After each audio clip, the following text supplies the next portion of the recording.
నాకైతే అది దాడి అనిపిస్తుంది, యాక్సిడెంట్ అని అనిపించట్లేదు. ప్రవీణ్ పగడాల గారితో సన్నిహితంగా పనిచేసినటువంటి అతని సన్నిహితుడైనటువంటి రవీందర్ గారు ఉన్నారు. చెప్పండి రవీందర్ గారు, మీరు ఆయనతో మీకున్న సాన్నిధ్యం ఏంటి? ఒక సంస్థ కూడా మీరు సాక్షి అపాలజెటిక్స్ అని పెట్టుకొని మీరు పనిచేస్తారు కదా, అసలు ఎట్లా మీకు ఆయనతో పరిచయం ఏర్పడింది, ఆ వివరాలు ఏంటి? ప్రవీణ్ పగడాల గారు నాకు 2014 అట్లా పరిచయము. అంటే అనుకోకుండా ఒక దగ్గర పరిచయం అయింది. మొత్తానికి ఏంటంటే మేము కలిసి కొన్ని లిటరేచర్ ప్రొడ్యూస్ చేయాలని, అంటే సత్యం పట్ల ఆసక్తి కలిగినటువంటి మేము కలిసి పనిచేయాలని అనుకున్నాము.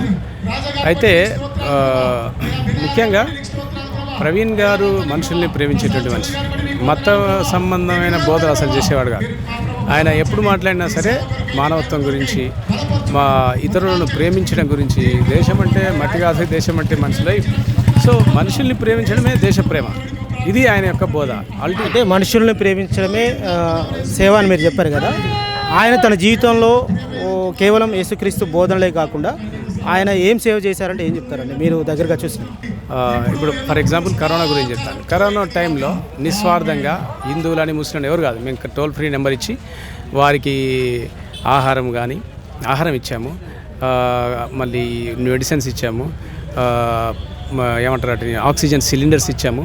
ఇట్లా అది చేశాము. అది కాకుండా కొంతమంది ఆర్ఫన్స్కి, దిక్కులేని పిల్లల్ని, అలాంటి వాళ్ళని ఆదరించి వారికి ఒక హోమ్ ఏర్పాటు చేసి వారిని కూడా ప్రవీణ్ గారు చేశారు. దాదాపు 10 మంది పిల్లల్ని అడాప్ట్ చేసుకున్నారు అని చెప్తున్నారు. అదేవిధంగా ఏదో అనాథాశ్రయాలను కూడా ఆయన ఫండ్ చేస్తున్నారు. ఇలాంటి సేవా కార్యక్రమాలు నిజమేనా?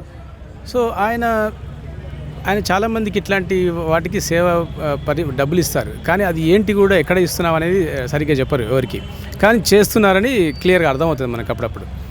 మీరు పెట్టుకున్నటువంటి సంస్థ పేరేంటి? అది సాక్షి అపాలజెటిక్స్ నేను అన్నాను, దాని గురించి అసలు మీరు ఏం చేసేవారు?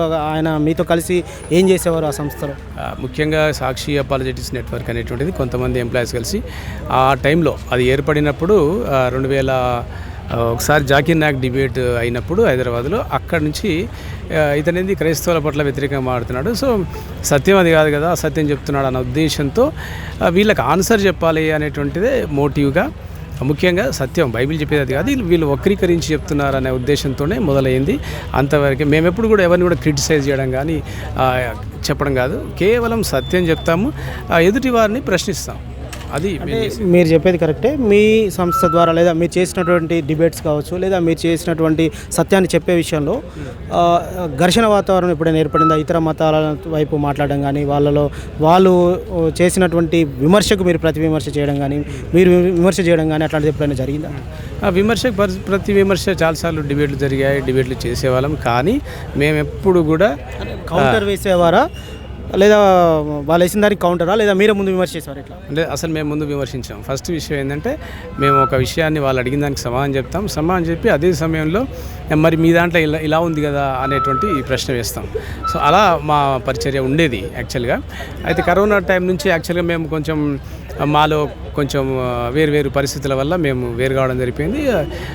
తెలుగులో యాక్చువల్గా సాక్షి అపాలజెటిక్స్ నెట్వర్క్ అనేది అసలు తగ్గుముఖం బట్టి యాక్చువల్గా లేదని చెప్పాలి. ఒక రకంగా చెప్పాలంటే ప్రవీణ్ ఒక్కడు అంతవరకు ప్రజల్లో ఉన్నాడు కాబట్టి ఆయనని ఇండివిజువల్గా పిలుస్తూ ప్రజలు పరిచర్య కోసం, మెసేజ్ల కోసం పిలిచేవారు, అంతే.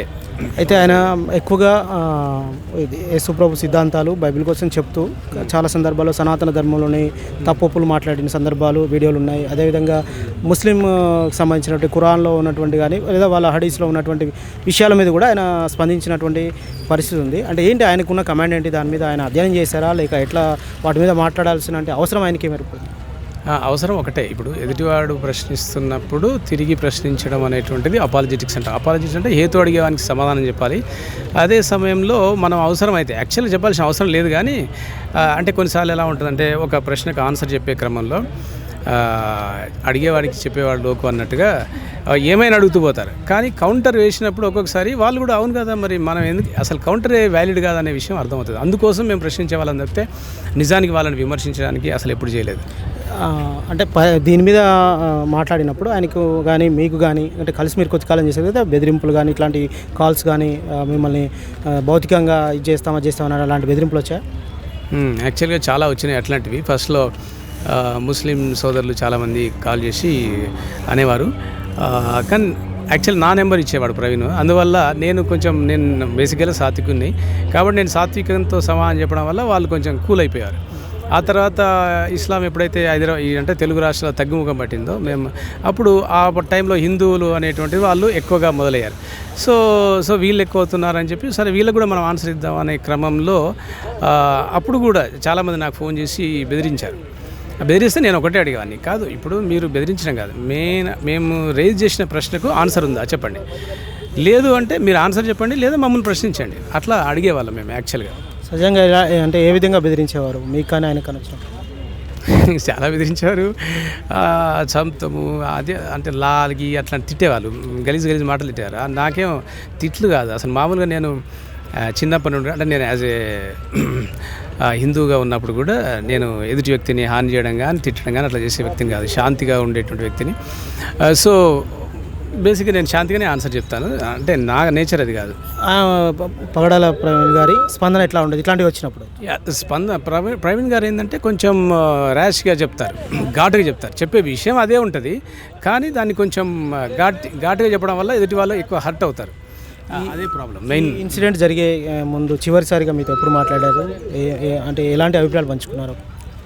యాక్చువల్గా మేము కలిసి పరిచయం చేయడం అనేటువంటిది 2 years నుంచి మానేసాం. ఒరిజినల్గా నేను జాబ్ చేస్తూ నా జాబ్లో ఉంటూ ఇంకా యాక్చువల్గా నేను దూరం అయిపోయాను యాక్చువల్గా. సో ప్రవీణ్ ఒక్కడే వెళ్తున్నాడు.